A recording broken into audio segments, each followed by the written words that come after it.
Entonces, bueno, pues Andrew Taylor Steele y Daniel David Palmer practicaban el espiritismo. Aquí está. Eso está documentado en revistas de historia de la quiropráctica, revistas especializadas como The Chiropractic History y en varios otros libros de historia de la quiropráctica. El mesmerismo, Franz Anton Mesmer, y la teosofía. ¿Ok? Bien. Pero aquí, antes de pasar a estas otras sectas religiosas, vamos a hablar un poquito de la teosofía. ¿Sí? La teosofía. Ya hablamos del mesmerismo, el espiritismo. Ahorita vamos a hablar de la teosofía.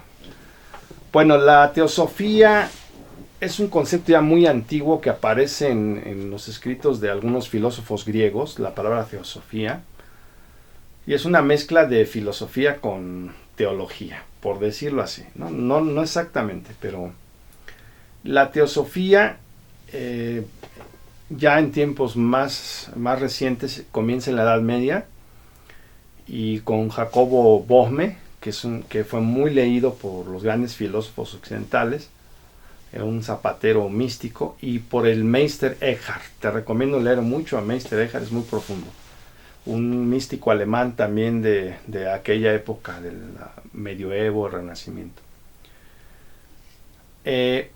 Tendríamos que leer a los filósofos de la Edad Media como Gilberto di Aosta y muchos otros que también mezclaban la filosofía con la teología.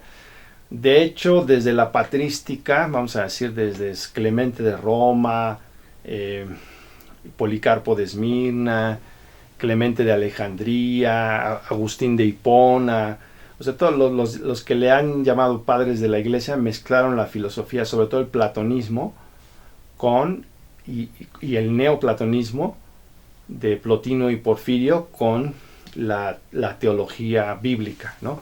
Y más tarde Tomás de Aquino, en su Suma Teológica, también fusionó la filosofía aristotélica con la teología católica, y de ahí surge el tomismo, ¿no? Entonces, la teosofía es una fusión de filosofía con teología, pero es una fusión más bien esotérica de corte Rosacruz, de corte masónico, de corte más o menos cabalístico. La cábala pues es un conjunto de conceptos muy complejo y muy profundo, ¿no? La cábala comienza con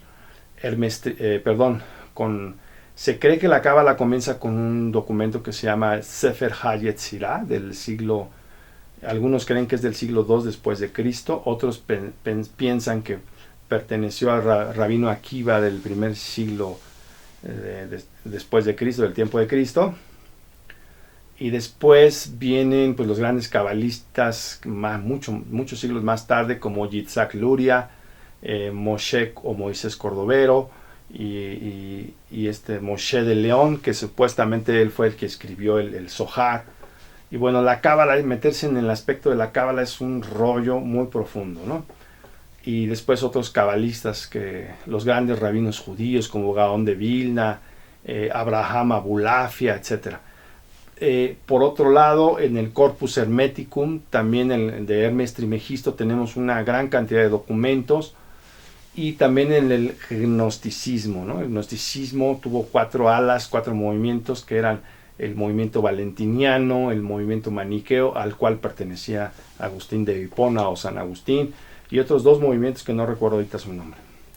También los cultos mistéricos griegos, ¿no? Los cultos órficos, que los ha documentado muy bien el filósofo y historiador alemán Werner Jaeger. Entonces, toda esa mezcla de movimientos esotéricos, gnosticismo, hermetismo, cabalismo,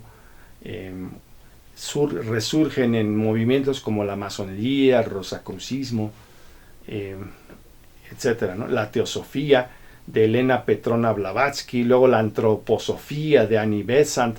Entonces todo ese rollo de la teosofía es muy profundo, ¿sí? Pero Daniel David Palmer ni Andrew Taylor Steele eran teósofos consumados. Yo le llegué a leer algunos textos de Immanuel Swedenborg, un gran teósofo sueco. Y bueno, pues todavía existen muchos canales en YouTube que hablan sobre la teosofía de Swedenborg. Y bueno, pues la teosofía es un tema muy profundo, pero en el tiempo de Daniel David Palmer y Andrew Taylor Still estaba así como flotando en el aire, era como el New Age. Y pues ellos lo retoman, ¿no? Pero no eran teósofos, no leían a los grandes teósofos.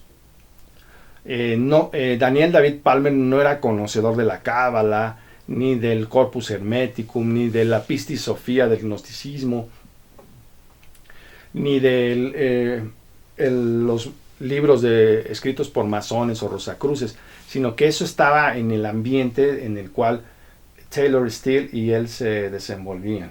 ¿Ok? Entonces, bueno, como ya dije, también surgió el mormonismo. El quiropráctico Samuel Homola añade lo siguiente con respecto al mormonismo, ¿sí? El líder mormón Joseph Smith Jr. practicó la sanación por fe a través del acomodo de huesos. Uno de sus ancianos o pastores instaron a acomodar huesos mediante la fe en Cristo, declarando que mientras se emitía un mandato a los huesos, ellos se juntan produciendo un sonido que se asemeja al crujir de una canasta vieja. Solo las articulaciones de la columna vertebral pueden ser libradas con ese tipo de sonidos que truenan como canasta vieja. Aquí está, ¿sí? Pueserismo, quiropráctica y cultismo. Samuel Homola, Doctor of Chiropractic, Samuel Homola, ¿ok? Entonces, eso se llamaba lo que decían, le decían, oh hueso, acomódate, para enfermedad, sal de aquí. Eso lo hacían los hueseros, los sobadores, los ensalmadores, los acomodadores de huesos, lo hicieron durante milenios. Se llama conjuro. Eso era para ayudar al cliente de que pues, su enfermedad se iba a ir. Era una terapia psicosomática, y además ellos creían que le mandaban al hueso que se acomodara y se saliera, ¿no? Entonces ahí tenemos que el bone setting o el acomodo de huesos era muy difundido en varias religiones, era muy popular. En un tiempo estuve atendiendo pacientes en Guadalajara, Jalisco, y ahí hay más quiroprácticos que habitantes, porque todo el mundo acomoda, pero ahí le llaman componer, ¿no? Entonces en Jalisco hay una cultura de componer la columna y los huesos. En cualquier pueblo encuentras doña Pachita y don Chema y don Beto y doña Petra que supuestamente te acomodan, ¿no? Entonces en ese tiempo era algo muy similar. Joseph Smith, el fundador masón del mormonismo. El mormonismo tiene muchos elementos también masónicos, como lo han ya detectado varios historiadores mormones. Y bueno, aquí vamos a ver, es donde entramos con problemas. Varios acusaron a Palmer, a Daniel David Palmer, de plagiar la osteopatía. De hecho, a varios de los primeros discípulos de Palmer, de los primeros quiroprácticos, los metieron a la cárcel por practicar o medicina sin licencia u osteopatía sin licencia, ¿sí? Ciertos historiadores afirman que Palmer fue primero discípulo de Still, el fundador de la osteopatía, y que le plagió sus ideas. Como los dos eran mesmeristas y curanderos magnéticos y asistían a los mismos grupos de espiritismo, de reuniones espiritistas, de comunicación con los muertos, pues ahí se copiaban el uno al otro y se fusilaban todo, ¿no? Existen documentos que confirman que Palmer llegó a asistir a algunas clases de osteopatía con Andrew Taylor Still. Eso está documentado en la revista Chiropractic History, ¿sí? Todas estas citas bibliográficas las tengo.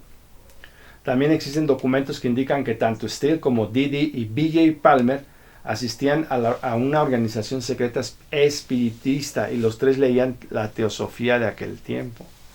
No eran teósofos como lo que ya mencioné, pero leían la teosofía, ¿sí? Entonces, la teosofía de su tiempo, porque la teosofía es antiquísima, pero ellos leían aspectos de lo que en aquel tiempo se conocía como teosofía, al igual que los nazis. Los nazis eran muy adictos a la teosofía, ¿ok? Bien. Entonces, Daniel David Palmer funda su quiropráctica como una pseudo religión, ¿sí? Después de ser 9 años curandero magnético, mesmerista, ahora se pone a hacer, ya no quiere hacer pases magnéticos, ahora quiere hacer ajustes de la subluxación. Pero vamos a ver cómo va esa transformación. Daniel David Palmer escribió una carta en que menciona que la quiropráctica en realidad era una religión. Tanto Didi y B.J. Palmer constantemente afirmaron que la quiropráctica era una religión y que era una teosofía, ¿sí? La carta está fechada el 4 de mayo de 1911 y dirigida a P.W. Johnson, quiropráctico, y afirma: ocupo en la quiropráctica la misma posición que la señora Mary Baker Eddy en la Christian Science. La señora Eddy alegó haber recibido sus ideas del otro mundo, y yo también, porque Palmer repetidas veces, si lees sus libros, te vas a dar cuenta que repetidas veces dijo que Dios, Elohim, Yahvé, Jehová, el Todopoderoso, El Shaddai, le había transmitido la quiropráctica por revelación divina, imagínate. Bueno, dice Palmer, así como Mary Baker Eddy fundó la Christian Science, o la ciencia cristiana, y la fundó alegando que las había recibido de Dios, la revelación, dice, ella fundó por lo tanto una religión del mismo modo que yo. Soy el único en la quiropráctica que ha hecho esto. Una religión. Lo repito, una religión, una religión, una religión. Sí, el viejo padre Palmer siempre tiene algo nuevo para sus seguidores. He recibido la quiropráctica del otro mundo, de manera similar a la señora Eddy. Entonces, ¿la recibió de Dios o la recibió de Jim Atkinson? Pero la recibió del otro mundo. Bueno, aquí ya empezamos con problemas. Vámonos a la siguiente cápsula y te voy a decir cómo los hueseros de todos los tiempos afirmaban lo mismo. No te la pierdas.